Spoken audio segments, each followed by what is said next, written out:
Welcome back to Boilers and Beyond. I'm Jordan Jones.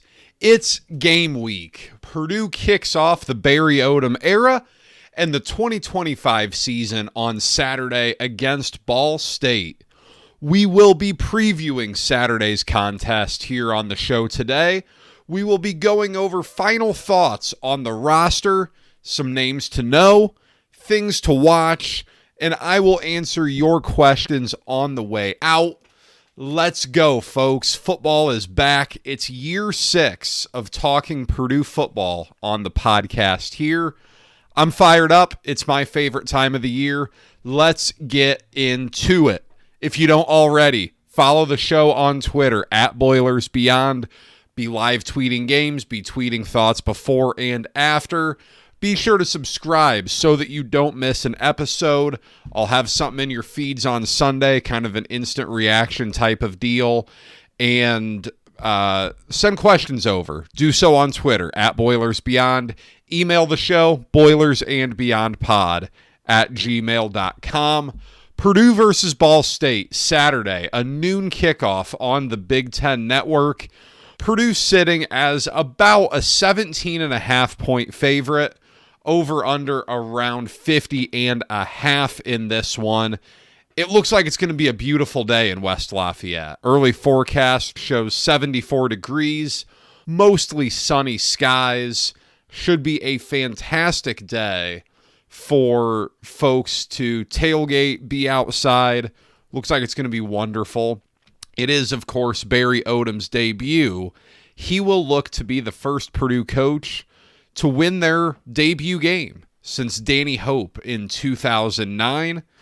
Before that, Jim Coletto won his opener back in 1991. Before that, you got to go back to Alex Agassi, 1973. Not many coaches have started 1-0 recently. Barry Odom would like to buck that trend. We'll get into Ball State here momentarily. I wanted to start with Purdue. Some final thoughts on the team entering the year. We have never seen a Purdue team enter a season with this many unknowns. We've barely seen a college football team enter a season like this before. 83 of the 120 players on the roster did not play for Purdue last year, either coming in via the transfer portal or the traditional high school path. With that being the reality, it is pretty difficult to make predictions, especially, today Barry Odom announced they're not going to release a 2-deep this week. So we don't know exactly what the depth chart looks like. We know Ryan Brown's going to be the quarterback, but outside of that, there are a lot of questions. So it's really hard to sit here and make these predictions, but I don't think this is a particularly terrible thing for Purdue. I don't know how many players from last season's team were going to be huge parts of the solution here as Barry Odom looks to re-energize this program to get Purdue back to a competitive space in the Big Ten. Culture is a very overused buzzword. You hear it all the time in college football, and it's really hard to define sometimes. It's hard to pinpoint. But the culture wasn't positive last season. What Purdue had built was not winning, was not positive, was not sustainable. You don't lose 52-6 at Wisconsin or 66-0 at Indiana with any type of strong culture. That roster had quit. At different points, it looked like maybe it came back, but as you saw in that last game, it had quit on that staff.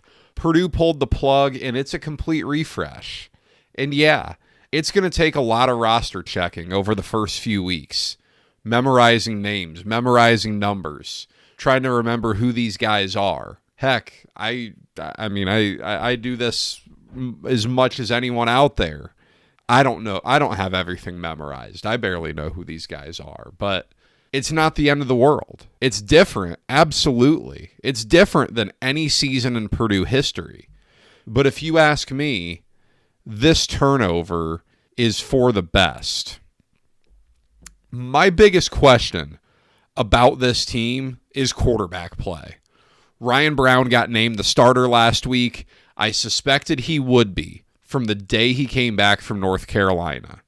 If he did not win the starting job, it meant one of two things, neither of which were positive.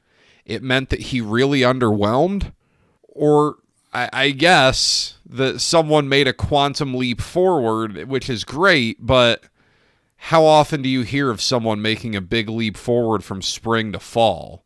Pretty hard to do when you're not getting any live bullets in there. This, to me, feels like the best case scenario for Purdue, that Ryan Brown won the job, that he will be the guy for Purdue this fall.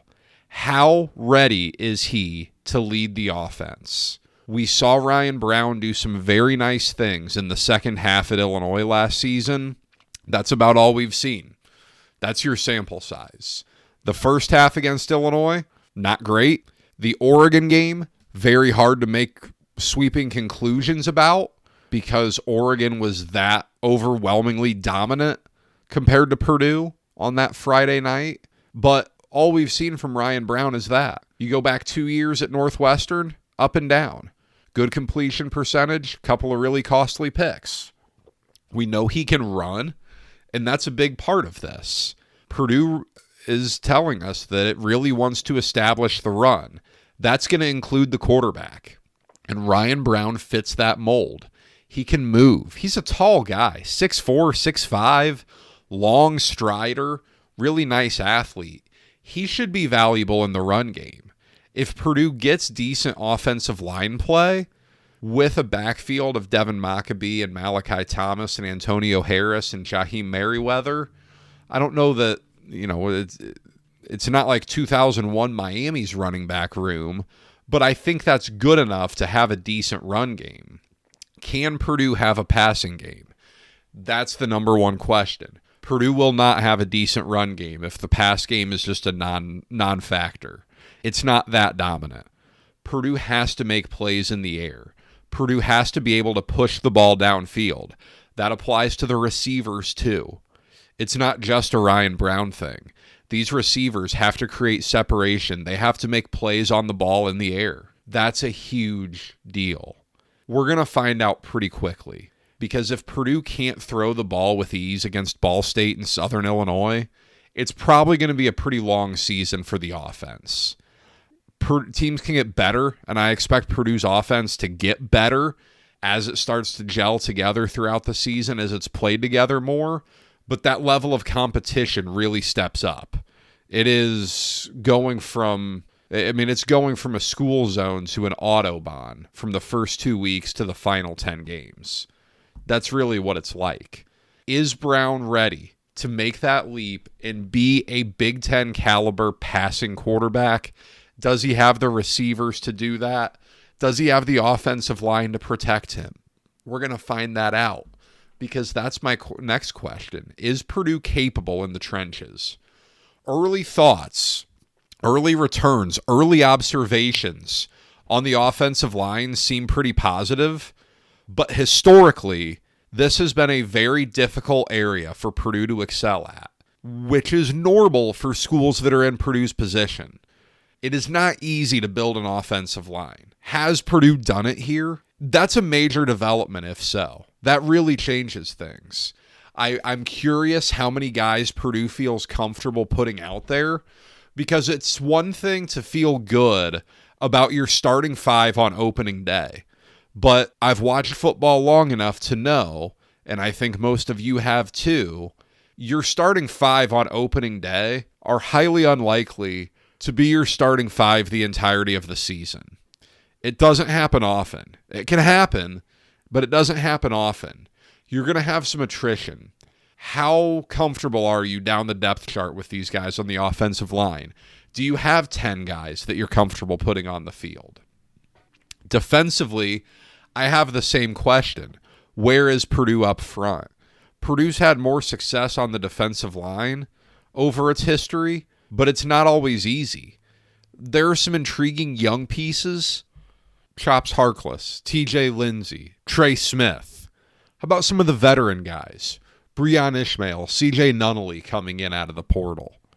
I don't know what to expect from Purdue on the defensive line. The pass rush is a big part of this. It's tough to have a good defense when you don't have a good pass rush. I'm very curious to see what Purdue wants to do on defense, because everyone says they want to be aggressive. And to be fair, Mike Shear and Barry Odom, they were aggressive at UNLV. They went after guys. They went after the quarterback. But I think part of this, how do you feel about the offense? Complementary football is a real thing.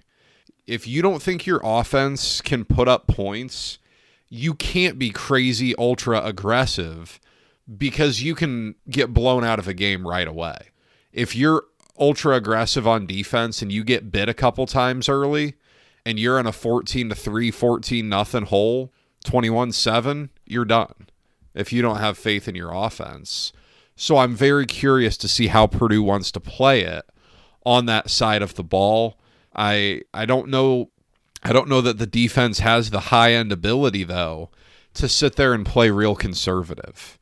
I'm curious to see. Purdue says it wants to play offense on defense. Let's see what that looks like, because offense on defense can mean a number of things.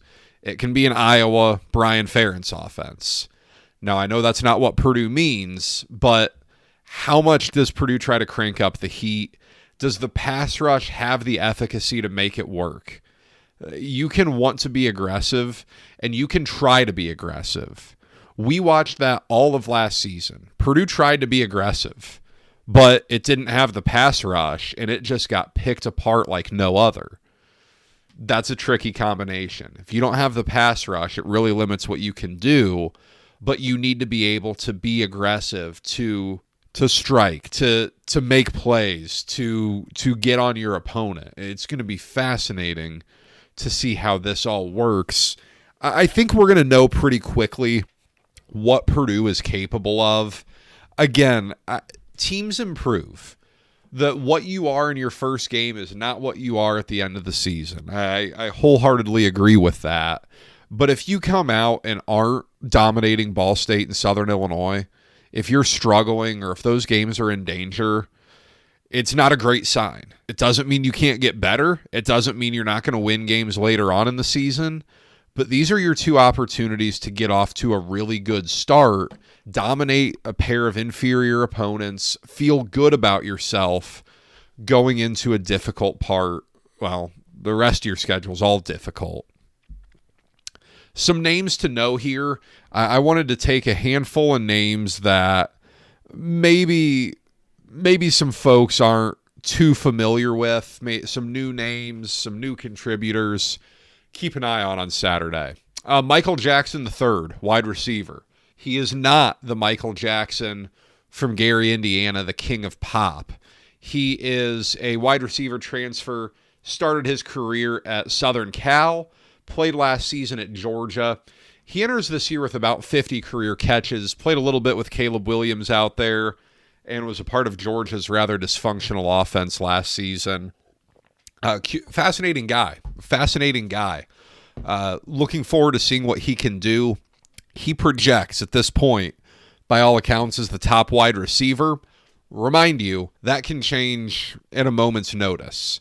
All it takes is someone coming in, balling out on Saturday, and he might no longer be the wide receiver one. But he might double his career output this year as well.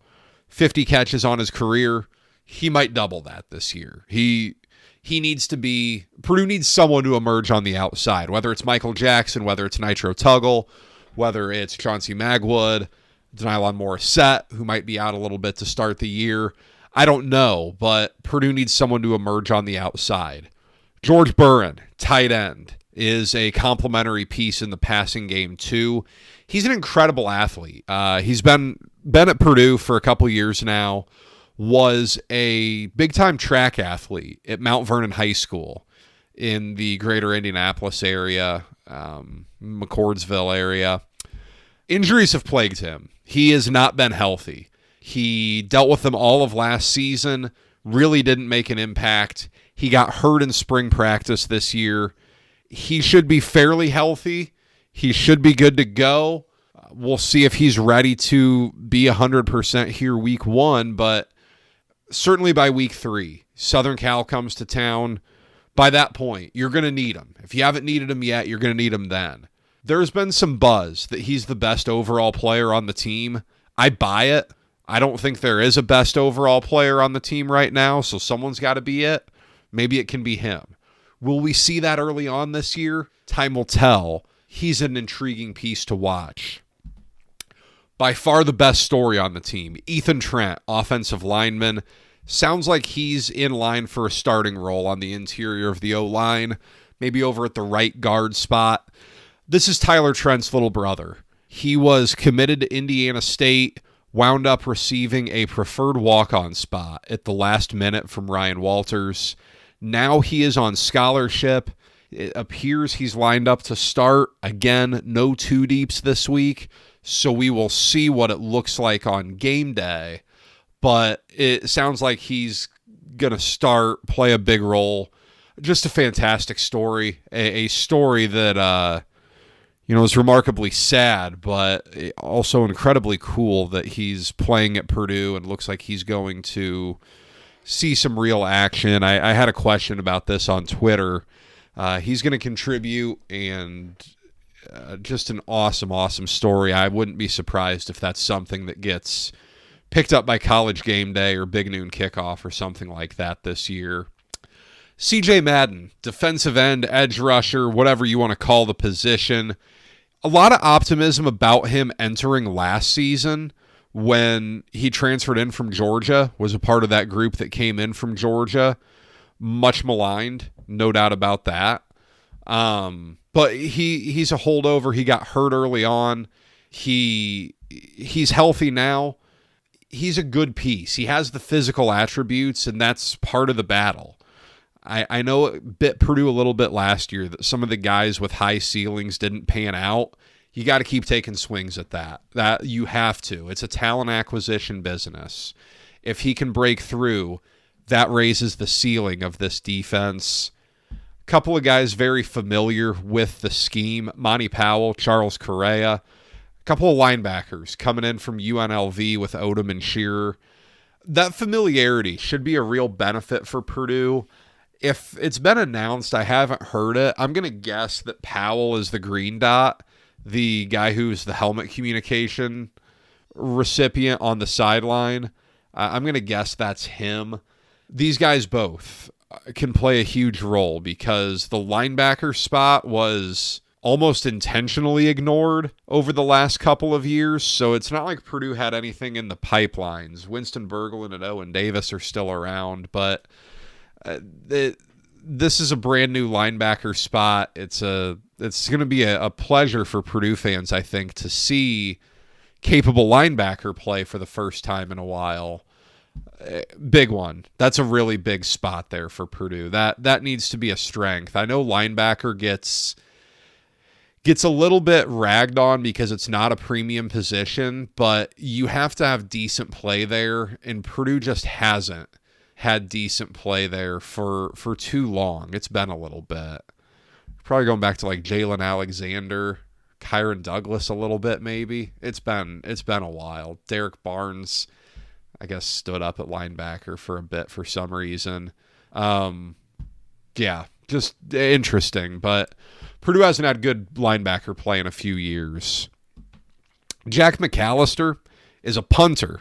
Yeah, we're going to talk about the punter here. You get it all here on Boilers and Beyond, folks. He started the last 3 years at Washington, transferred to Nebraska for spring ball. They got a new special teams coordinator who wanted someone to be more of a rugby-style punter. That's not McAllister, so he hopped back in the portal. He landed at Purdue. That's been an area that Purdue has really struggled in over the last decade or so. Keelan Crimmins was really good last year. Go back to like Joe Shopper, he was decent.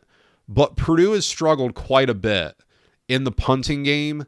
Keelan Crimmins at Illinois now. Purdue needed a replacement. Here he is. McAllister is a really good pickup for Purdue, if you ask me. I think that's a great pickup. He should be able to solidify it.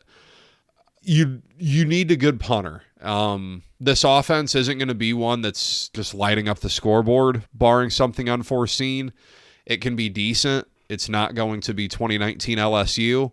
So a good punter goes a long way. It does. It's part of the complementary football game that Purdue has to put together nicely. In each of the last 5 years on this podcast, I've made a record prediction at the start of the year. I've gotten it right once, so I'm clearly not great at this. I'm not going to do one this year, and it's not because I care about being wrong. I don't really care about that. But there's a lot of unknown here. There are a million questions. Every position group is a question for Purdue. I don't feel comfortable enough with the roster knowing what on earth it's going to look like to make an educated guess as to Purdue's record. We've talked about it. The win total is either 2.5 or 3.5, wherever you do your sportsbook shopping. Yeah, that's fair. That is entirely fair. It is entirely reasonable to look at everything there is to know in the Big Ten right now and pick Purdue to finish last. Absolutely. Purdue's coming off a really rough couple of years with 83 new players. And there are some really good pieces Purdue got out of the portal. It was not a particularly highly regarded portal haul at all. So what's the reality? We're going to find out here. But that's why I'm not making a record prediction. I don't feel comfortable with it. If you put a gun to my head, I think 3-9 and 4-8 are probably the most likely outcomes. I'd be surprised if Purdue went 2-10. I think Purdue is good enough to win a conference game. As we talked about, it's only happened once in the last 40 years that a team has gone back-to-back winless seasons in Big Ten play. I don't know that I think Purdue is going to be that team that does that, but I also think getting to a bowl game requires a little bit of suspension of belief to think that Purdue is going to come out and win 6 games. Now, I would have said the same thing before Jeff Brom's first year. Purdue made a bowl game, and Purdue nearly won 8 games that year. It can happen. Will it happen this year? Time will tell. This episode is brought to you by me. Yes, me. When I'm not watching sports, or more accurately, talking about them, I'm talking insurance with the people of Indiana. As an agent with Indiana Farm Bureau Insurance, I want to help you protect what you've worked hard to achieve. From home and auto to life and business insurance, I'm here to help you. Give me a call at 317-846-5861 or email me, jordan.jones@infarmbureau.com. Let's protect you from life's everyday risks. It's a new era in Muncie, too. Gone is Mike New after 9 seasons at the helm in Schumann Stadium. In is Mike Urimovich. He comes from Butler, where he had a nice 3-year run. Before that, spent some time as the head coach of St. Francis of Illinois at the NAIA level. He's a Purdue alum. Tom Dienhart over at Golden Black had a really nice feature story on Urimovich. Recently was on campus to drop his son off for his first year as a student at Purdue. He did not play football at Purdue, though. Urimovich coached at McCutcheon High School when he was in West Lafayette as a student. Believe he is the first guy to coach against Purdue who didn't play at Purdue. And Alan Karpick did some nice research. Sounds like he is the 4th Purdue alum to coach against Purdue in the 138-year history of Boilermaker football. Fascinating one there. This is a program that struggled quite a bit in recent years. Just 2 bowl appearances since 2013 for Ball State. There was a 6-6 season in there, and then a really nice year in the 2020 COVID year. Again, we don't really put a lot of stock into that year on this podcast, which is why it's the one outlier of the last dozen years of Ball State football. It's not a great time for the MAC. I love MACtion as much as anyone. The Tuesday night games in a snowstorm in Ypsilanti in November, nothing better. Nothing better than sitting down and watching that. It's a rough conference. It's not a well-funded group of athletic departments. I don't know that they're a particularly well-funded group of academic institutions. That shortfall really shows. It is probably the worst conference in the FBS. Conference USA is not exactly great, but I'd probably put it above the MAC. Big disparity from the top teams to the bottom teams, like Miami, Ohio. Those teams are pretty well funded. Kent State, Bowling Green, Ball State, Akron, not great. Not great. By all accounts, here under Mike Urimovich, Ball State really wants to focus on establishing the run game, and it starts with a really good athlete at the quarterback spot, Kyle Kelly. He started 6 games at quarterback in 2023. He spent last season playing all over the place. So coming out of 23, looks to move to defensive back. That doesn't go as planned, so he spent some time last year at quarterback, at running back, and at wide receiver. He is back at quarterback. He's going to be the QB1 in Muncie to start this year. There's some really limited data on him as a passer. It's really shaky. 53% completion, 4.7 yards per attempt, 2 touchdowns to 3 picks on his career. Those numbers are not good at all. I've been told he's made strides as a passer. Only one way to go with some of those numbers. Based on this, I would expect Ball State to really try to run the ball. If you can make things happen through the air, great. If you can lure Purdue into a heavy box, hit some play action, great. It's a brand new slate on both sides of the ball for this team. 54 of the 108 players on this roster are new. Just like Purdue, this is a team dealing with a massive roster turnover ahead of this season. The running game should be all right. You might see Elijah Jackson, former Purdue walk-on running back. He ripped off a 70-yard touchdown run against Indiana State last year in the season opener. He's at Ball State now. He's contributing to the running back room. You might see him. Going to be a stable of running backs there, a little bit of a rotating group. Offensive line's a major question mark, though. Not much FBS experience. Only one returning starter. That's an area to watch. That's a real area to watch, because if Ball State doesn't have anything on the offensive line, it's not going to be able to run the ball. If it's not going to be able to run the ball, this could be a really long day. I say that having no idea what we're going to see. But it's a brand new slate on the offensive side of the ball. It sounds like a very limited passing game. And on the other side, on defense, the defensive line is supposed to be the strength of this defense. It's worth pointing out that this was one of the worst statistical defenses in America in almost every category last year. The same can be said about Purdue, mind you. But Ball State was really, really bad defensively. It's a fresh slate for everyone there. The line's supposed to be the strength, but it sounds like they want to go 3-man front, which I'm always curious about. Unless you have Jalen Carter or Aaron Donald in the middle, that's not easy to do in college, especially in a game like this where Purdue should have the physical advantage pretty notably. So we're going to see what that looks like. If you're Purdue here, this bodes fairly well. If you're playing a team from a lower level that wants to have this game played in the trenches, where they think their run game and their defensive line are their strengths, this should be a big advantage for you. If not, there are pretty big problems, and we don't know what to expect, but you should not be out-physicaled by Ball State, one of the lesser programs in the group of 5. If what I think is true, and that Ball State's going to come in and really try to run it, probably play a pretty slow pace, and rely on a defensive line to create a little bit of havoc, Purdue should be in good shape there. Purdue seems to feel good about its offensive line. That should help neutralize the defensive line. If you can't get pressure against Ball State, if you can't disrupt against Ball State, you're probably not going to disrupt. I can't claim to have a great idea on the strength of the front 7.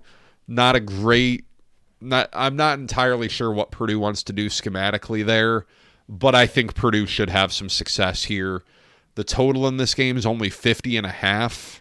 I don't know that it gets there. I don't I don't really like giving out gambling advice. I'm really starting to get turned off by some of the gambling stuff out there, but that seems like a lot of points for this game. It really does. Purdue should be able to stop the run, even if there's a good deal of quarterback run involved. We say that. It's entirely possible Purdue can't, but it would be a very good sign if Purdue comes out and really makes Ball State air it out. And then if Ball State beats you through the air, Ball State beats you through the air. Purdue leads this series 8-0 all time. Crazy, this is only the 9th meeting between the two. They share a telephone area code, yet it's only the 9th time they've played. Interesting. Purdue's average margin of victory, more than 3 touchdowns per game against Ball State. History is kind to Purdue here. This is the first meeting since 2010. That was an ugly one. Purdue won it, 24-13. Not pretty, but Purdue won the game. That season did not go particularly well for the Boilermakers. Purdue does have some checkered history against the MAC, even though it has not lost to Ball State. This is the first time Purdue's played a MAC team in 7 years. And if you want to do the math on that, that takes you back to the Eastern Michigan game that was rather infamous. Did not go great for Purdue in the rain that day. Look, this is a great opportunity for Purdue to show that it's improved in many ways. If Purdue can come out and play a crisp, clean game, I think fans are going to be really happy. Unless this team is just beyond terrible, which I don't think it is. I'd be surprised if it is. A crisp, clean performance will get the job done, will likely cover the 17.5-point spread, and will move Purdue on to Southern Illinois. That's what matters. The mantra that Barry Odom pushes is hard, smart, and tough. I think after the way the last couple of years went, that's what Purdue fans want more than anything. Tell me if I'm wrong. Tweet me, email me. I think that's what Purdue fans want more than anything, is a little bit of proof of concept that this is something to believe in, that this is something to buy into. This is a good opportunity. It's good that Purdue opens up with this game. Strength of schedule arguments be damned. Whatever you feel about it is great. This plays out nicely for Purdue, that you have a low-level MAC team coming in week 1. If you look at Bill Connolly's S&P Plus, a really good predictive metric, he has Southern Illinois as a better team than Ball State. It's one of the few metrics out there that can really compare FCS to FBS in a somewhat professional, crisp, clean manner. He'll tell you that Southern Illinois is the better team. This is the worst team Purdue's going to play all year. According to that metric, that's just one out there, but it tells you something. It tells you something. Is Barry Odom the next Joe Tiller? That's how we're starting out the Q&A here today.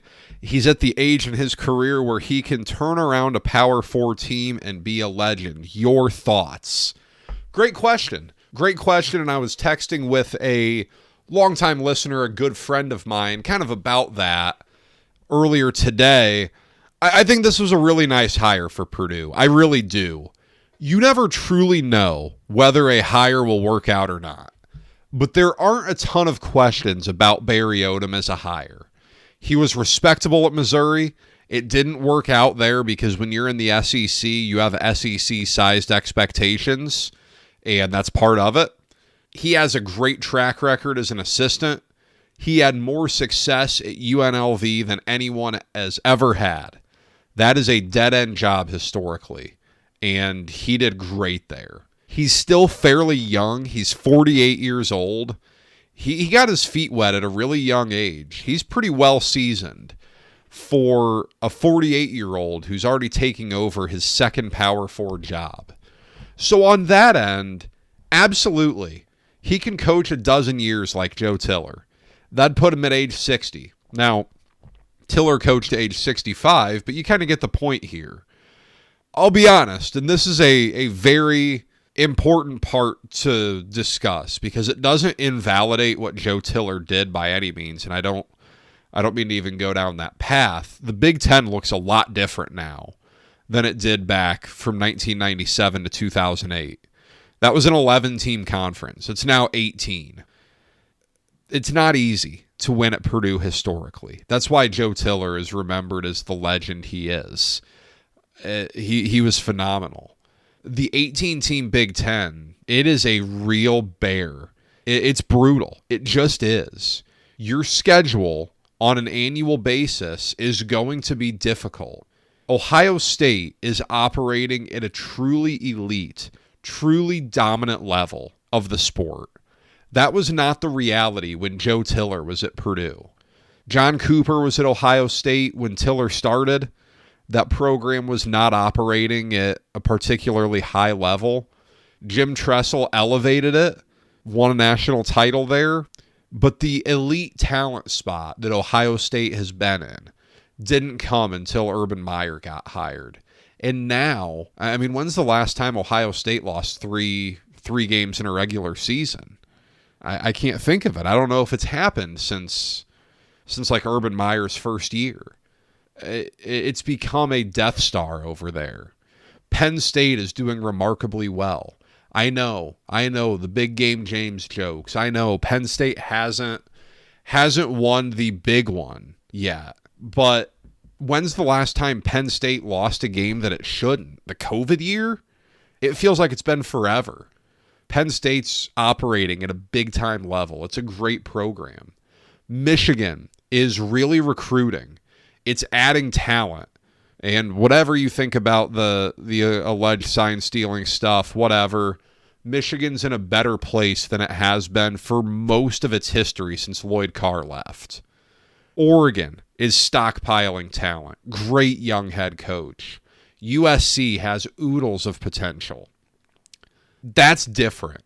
That looks different. The Big Ten has gotten more serious about football since then, when Joe Tiller had the majority of its success. Now, I'd argue Purdue's gotten more serious about football too. There are lights on the stadium now. The assistant coaches are being compensated at a fair level. It looks a lot different, but that's something to note.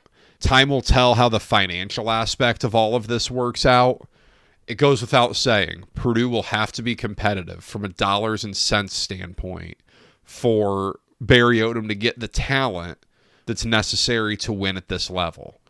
Long story short, he absolutely can be. It won't be easy. When you make a comparison to Joe Tiller, I think of the fact that he went to 12 or 10 bowl games in 12 years, 8 in a row to start his Purdue career. I don't think you'll see something like 8 bowls in 8 years. I think there's too much volatility in the sport, and I think the Big Ten is too deep for that now. But can you have those same types of highs where at your best, you're in that 8-win range? Yeah, I think so. If Barry Odom's the right guy, I do think you can get to that point. I just think there's going to be more variance year to year in your outcomes, and it doesn't reflect your team, your program any differently. That's a big deal nationally. Look at it right now. You just saw a 2-loss team win the national title.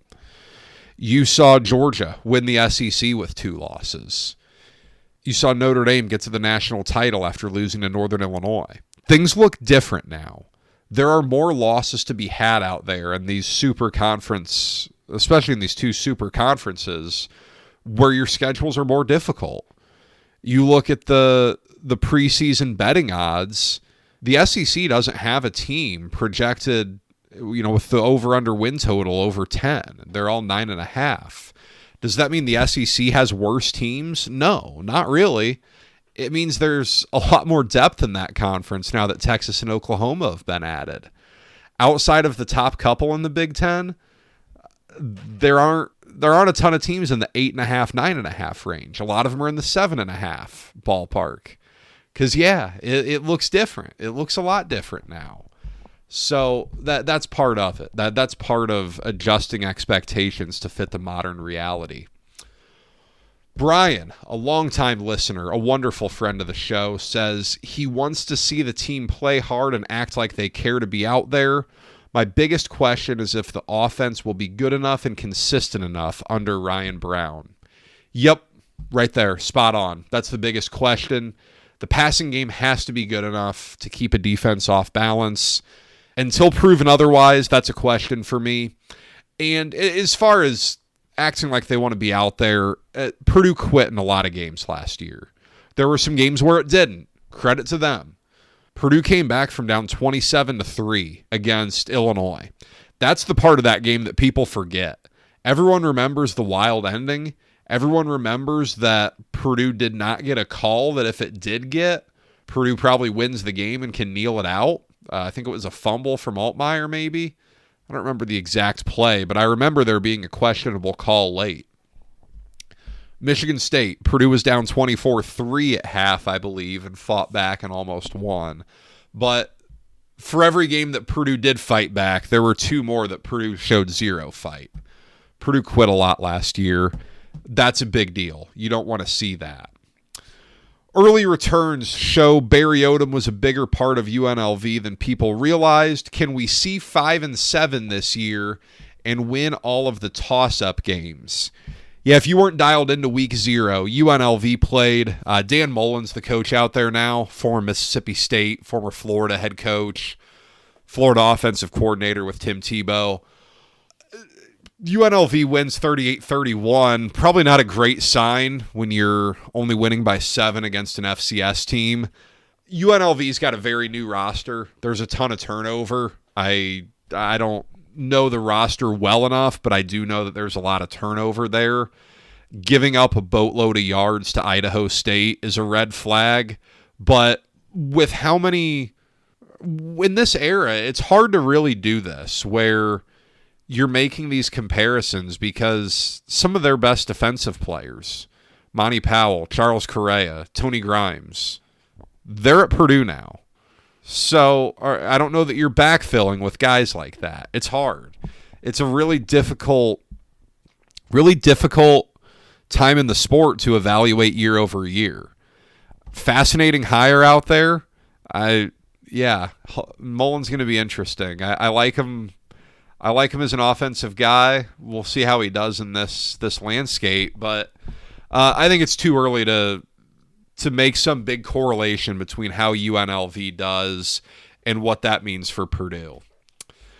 Could you identify 3 primary benchmarks that you will use to evaluate tangible progress from the program relative to prior years, particularly in light of the new coaching staff? Wesley, this is a fantastic question. Guy's been listening to this show for a long time. Good to hear from you, Wesley. Yeah, here are a couple things. Number 1, how badly is Purdue losing games? Is Purdue competitive? Is Purdue able to put up some garbage time points with some fight to the final whistle? Is Purdue capable of getting stops against these better teams? Those two things did not happen last year. Purdue didn't force punts, and even in garbage time, 52-6 at Wisconsin, 66-7 to Notre Dame. 35-0 to Oregon. I don't have it in front of me. We're kind of going off the top of my head. What was Ohio State? Was that like 45-0? That sounds right. Penn State was 49-10, I think. Indiana 66-0.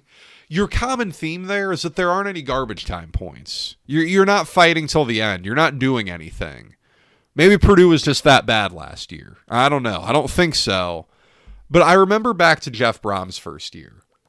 Purdue was a 21 or 28 point dog against Louisville in that game in Indianapolis.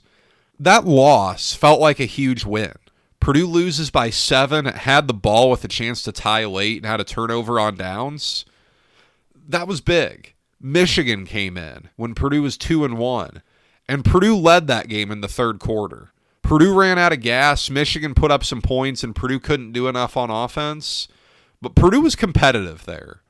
Purdue didn't really get blown out at all, unless I'm forgetting a game from that year, which I could be, but nothing's coming to mind.